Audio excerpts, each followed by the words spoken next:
இறையேசுவின் எனதருமை சகோதர சகோதரிகளே, இந்த 8வது அதிகாரமானது எஸ்தர் அரசி மன்னரிடம் போய் நீங்க முன்னாடி யூதர்களை கொல்லும்படி பிறப்பித்திருக்கக்கூடிய அந்த அரசாணையை திருப்பி பெறும்படி வேண்டுகிறோம். ஏன்னா அந்த அரசாணை பெற்றால்தான் இந்த யூதர்கள் எங்களுடைய வம்சமானது காப்பாற்றப்படும் என்ற வேண்டுகோளை வைக்கிறார். அந்த வேண்டுகோளுக்கு இணங்க மன்னர் இதோ நீரும் மொர்தெகாயும் சேர்ந்து அதை அந்த ஒரு எழுதி கொண்டு வாருங்கள், மறுபடியும் இதை அனுப்பலாம் என்று சொல்ல மொர்தெகாய் எஸ்தரோடு சேர்ந்து எழுத்தரை வர வைத்து ஒரு பெரிய மடல் எழுதுறாங்க.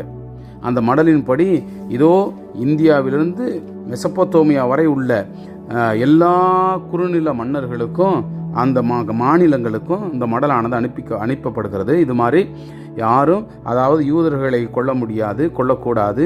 அந்த நாளில் யூதருக்கு எதிராக இருந்த யாராக வந்தாலும் யூதர்கள் அடித்து கொண்டணும், நீங்கள் யூதர்களுக்கு பாதுகாப்பு கொடுக்கணும், யூத இனமானது நல்ல இனம் என்பதையெல்லாம் விவரித்து, ஏன்னா இவர்களை அழிப்பதற்காக கங்கணம் கட்டி கொண்டிருந்த ஆமான் இதோ தூக்கிலிடப்பட்டான் என்ப செய்தியையும் அளிக்கப்படுகிறது. இவ்வாறு அந்த நாளை ஒரு சிறப்பு நாளாக, சாபத்து நாளாக அல்ல, சிறப்பு நாளாக கொண்டாடி அவர்களை மகிழ்விக்க வேண்டுமாய் இந்த மடலில் எழுதி அனுப்பப்பட்டு அந்த நாள் கடைபிடிப்பதை நாம் இந்த அதிகாரத்தில் நாம் உள்வாங்குகிறோம். ஆம் அன்புக்குரியவர்களே, கடவுளுடைய திட்டம் எப்படியெல்லாம் அவருடைய மக்களை காப்பாற்றியது என்பதை உள்வாங்கியவர்களாக இந்த அதிகாரத்திற்கு நாம் செய்மடுப்போம்.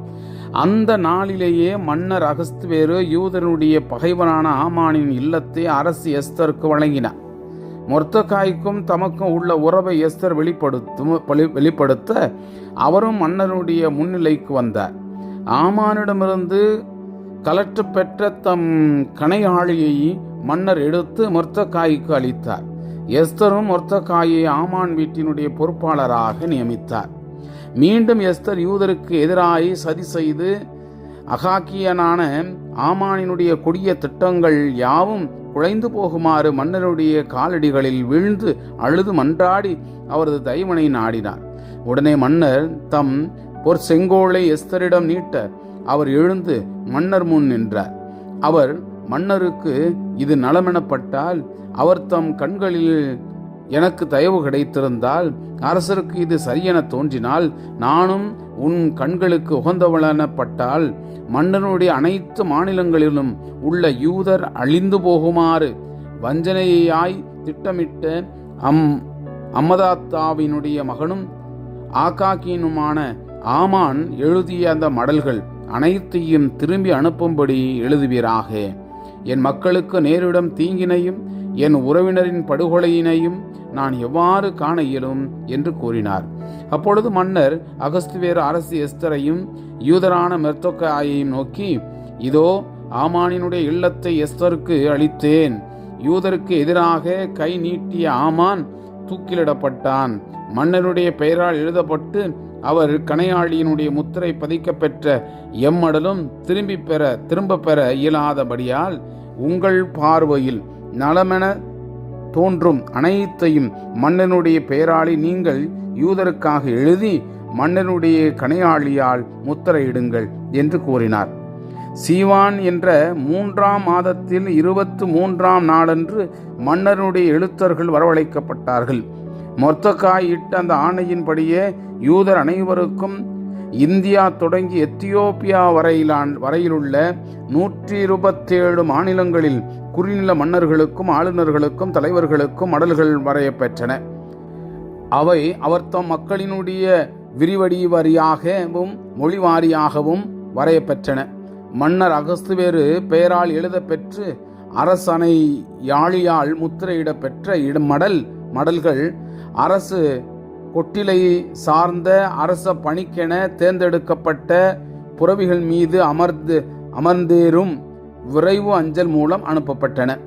ஒவ்வொரு நகரிலும் உள்ள யூதர் ஒன்று திரண்டு தங்களை பாதுகாத்து கொள்ளவும், தங்களையும் தங்கள் குழந்தைகள் பெண்கள் ஆகியோரையும் தாக்கக்கூடிய எந்த நாட்டையும் மாநிலத்தையும் சார்ந்த படைகளை அழித்து கொன்று ஒழிக்கவும், அவற்றினுடைய உடைமைகளை கொள்ளையிடவும் தேவையான அதிகாரத்தை மன்னருடைய பெயரால் எழுதப்பட்ட இம்மடல்கள் அளித்தன.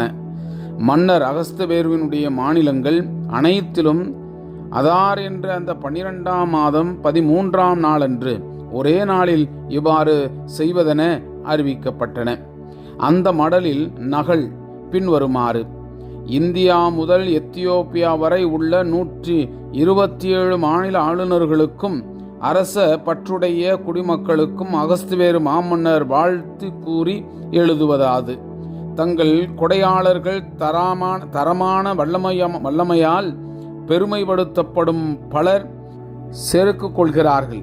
நம் குடிமக்களுக்கு தீங்கு விளைவிக்க முனைவது மட்டுமன்று, செல்வத்தால் இருமாப்பு கொண்டவர்களாய் அதை வழங்கிய அந்த கொடையாளர்களுக்கு எதிராகவே சூழ்ச்சி செய்யவும் துணிகிறார்கள். மனிதருடைய நன்றி உணர்வை கொன்றுவிடுவதோடு நன்மையை பற்றி ஒன்றுமே அறியாதோரினுடைய தற்பெருமையால் உந்தப்பட்டு எல்லாவற்றையும் எப்போதும் காண்பவரும் தீமையை வெறுப்போருமான கடவுளின் தண்டனை தீர்ப்பிலிருந்து தப்பிவிடலாம் என எண்ணுகிறார்கள். பொறுப்பான பதவியில் நியமிக்கப்பெற்ற பலர் மாசற்றவர்களுடைய குருதியை அடிக்கடி சிந்துவதற்கு ஒரு வகையில் காரணமாய் இருந்திருக்கிறார்கள். மேலும் ஈடு செய்ய இயலாத பேரிடர்களுக்கும் பொறுப்பாய் இருந்திருக்கிறார்கள். பொதுப்பணி நிர்வாகத்துக்கு பொறுப்பு ஏற்றுள்ள நண்பர்களினுடைய தூண்டுதலால் இவ்வாறு செய்யப்பட்டிருக்கிறார்கள். இந்நண்பர்கள் தங்கள் தீய இயல்பின் வஞ்சனையால் ஆட்சியாளர்களுடைய நேர்மையான நல்லெண்ணத்தை வாய்ப்பாக பயன்படுத்தி அவர்களை ஏமாற்றுகிறார்கள். தகுதியற்ற முறையில் அதிகாரத்தை பயன்படுத்துவோரினுடைய அழிவு தரும் நடத்தையால் வஞ்சகமான முறையில் செய்யப்பட்டவற்றை நமக்கு கிடைத்துள்ள மிக தொன்மையான ஆவணங்களிலிருந்து அறிவதை விட அண்மை காலத்தில் நிகழ்ந்தவற்றை ஆராய்வதால் மிகுதியாக அறிந்து கொள்ள முடியும். எதிர்காலத்தில் நம் பேரரசில் எல்லா மனிதரும் குழப்பமின்றி அமைதியில் வாழ்ந்திட நாம் வழிவகுப்போம். மாற்றங்களை புகுத்துவதாலும் தம் கவனத்துக்கு கொண்டு வரப்படுவோனை பற்றி எப்போது நேர்மையாக முடிவு செய்வதாலும் இதை செயல்படுத்துவோம். இதற்கு அம்மதத்தாவினுடைய மகன் ஆமான் ஓர் எடுத்துக்காட்டு. மாசிதோனியனாகிய அவன் ஒரு அந்நியன். பேர்சிய இரத்தமே அவனிடம் இல்லை. எமக்குரிய அந்த இரக்க சிந்தை அவனிடம் சிறிதளவும் இல்லை. இருப்பினும் அவனை எம் விருந்தினனாக ஏற்றுக்கொண்டோம். எல்லா நாட்டின் மீதும் நாம் காட்டும் அந்த பரிவை அவன் எவ்வளவு துய்த்து வந்தானெனில், எல்லா மக்களும் அவனை எங்கள் தந்தை என்று அழைத்ததோடு எப்பொழுதும் மன்னருக்கு அடுத்த நிலையில் அவனை வைத்து வணங்கி வந்தார்கள். அவனோ அடக்க முடியாத செருக்கு காரணமாக எம் ஆட்சியையும் உயிரையும் பறிக்க சூழ்ச்சி செய்தான். எம் உயிரை காத்தவரும் எமக்கு எப்போதும் நன்மை புரியோருமாகிய மொர்தெகாயையும் குறையற்ற எம் துணைவியாராகிய எஸ்தர் அரசியையும் அவர்களுடைய இனத்தார் அனைவரோடும் சேர்ந்து அழிக்க நுணுக்கமான முறையில் வஞ்சகமாக முயன்றான். இவ்வாறு எம்மை ஆதரவற்றவர் ஆக்கிவிட்டு பேர்சியரினுடைய பெயரை மாசிதோனியரிடம் ஒப்படைக்க அவன் எண்ணினான். ஆனால் மாபெரும் கயவனான இம்மனிதனால் அழிவுக்கு கையளிக்கப்பட்ட யூதர்கள் தீயவர்கள் அல்லர் என நாம் காண்கின்றோம். அவர்கள் நீதியான சட்டங்களை கடைபிடித்து வருபவர்கள். நம் மூதாதையர் காலந்தொட்டு இன்று வரை நம் பேரரசை மிக சிறந்த முறையில் நெறிப்படுத்தியவரும் உன்னதரும் ஆற்றல் மிக்கவரும் என்றும் உள்ளவருமான கடவுளின் மக்கள் அவர்கள். எனவே அம்மதத்தாவினுடைய மகன் ஆமான் உங்களுக்கு அனுப்பியுள்ள மடல்களை புறக்கணித்து விடுங்கள்.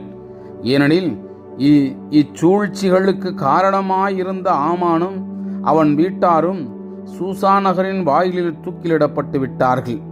அனைத்தையும் ஆளும் கடவுள் அவனுக்கு தகுந்த தண்டனையை மிக விரைவில் வழங்கிவிட்டார். இவ்வாணையின் நகல்களை எல்லாம் பொது இடங்களிலும் வைத்து தங்கள் சட்டத்திட்டங்களை கடைபிடிக்க யூதர்களை அனுமதியுங்கள். அதே நாளில், அதாவது 12ஆம் மாதமாகிய அதார் மாதம் 13ஆம் நாளன்று துன்ப நேரத்தில் தாக்குவோரிடமிருந்து தங்களை தற்காத்து கொள்ளும்படி அவர்களுக்கு எல்லா உதவியும் வழங்குங்கள். ஏனெனில் அனைத்தையும் ஆளும் கடவுள் தாம் தேர்ந்தெடுத்துள்ள இனம் அழிவதற்கு குறிப்பிட்ட அந்த நாளை மகிழ்ச்சி நாளாக மாற்றிவிட்டார். எனவே உங்கள் திருவிழாக்களுக்குள் முக்கியமான ஒன்றாக இந்நாளை சிறப்போடும் மகிழ்ச்சியோடும் கொண்டாடுங்கள். இன்றும் இனியும் இந்நாள் நமக்கு நம்மீது பற்று கொண்ட பேர்சியருக்கும் மீட்பின் நினைவு நாளாகவும் நமக்கு எதிராக சூழ்ச்சி செய்தோருக்கு அழிவின் நினைவு நாளாகவும் இருக்கட்டும். இந்த ஆணையை ஏற்று செயல்படாத எல்லா நகரும் நாடும் எம் சினத்திற்கு ஆளாகி ஈட்டியாலும் நெருப்பாலும் அழிக்கப்படும். அவை எக்காலத்துக்கும் மனித நடமாட்டம் அற்றவர்களாக மாற்றப்படுவது மட்டுமல்லாது காட்டு விலங்குகளுக்கும் பறவைகளுக்கும் வெறுப்புக்குரியவையாகவும் மாற்றப்படும். அம்மடல்களின் நகல் ஒவ்வொரு மாநிலத்தின் அனைத்து மக்களுக்கும் சட்டமாக அறிவிக்கப்பட்டது. யூதரும் தம் பகைவரையும் பழிதீர்க்க இந்நாளில் ஆயத்தமாகும்படி கேட்டுக்கொள்ளப்பட்டனர். அரசு பணிக்கென தேர்ந்தெடுக்கப்பட்ட புறவிகள் மீது அமர்ந்தேகும் விரைவு அஞ்சலர் மன்னரின் ஆணையால் ஏவப்பட்டு வெளி மாநிலங்களுக்கு விரைந்தனர். சூசான் கோட்டையிலும் இச்சட்டம் அறிவிக்கப்பட்டது. நீளமும் வெண்மையுமான அரச உடையணிந்து பெரிய பொன் மகுடம் சூடி கரும் சிவப்பு மென் துகில் அணிந்தவராய் மொர்தெகாய் மன்னனுடைய முன்னிலையிலிருந்து வெளியேற சூசான் நகர் மகிழ்ந்து களி கூர்ந்தது. இச்செய்தி யூதருக்கு நம்பிக்கை ஒளியாகவும் மகிழ்வுக்கும் அக்களிப்புக்கும் மதிப்புக்கும் உரிய ஒன்றாகவும் விளங்கியது.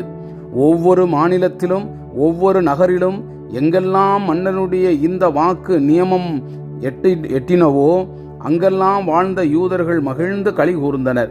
அந்நாள் விருந்தாடும் விழா நாளாக விளங்கியது. யூதரை பற்றிய அச்சம் பிறர் மீது விழ நாட்டு மக்களில் பலர் யூதராயினர். Praise the Lord. இயேசுவுக்கே புகழ். மரியே வாழ்க.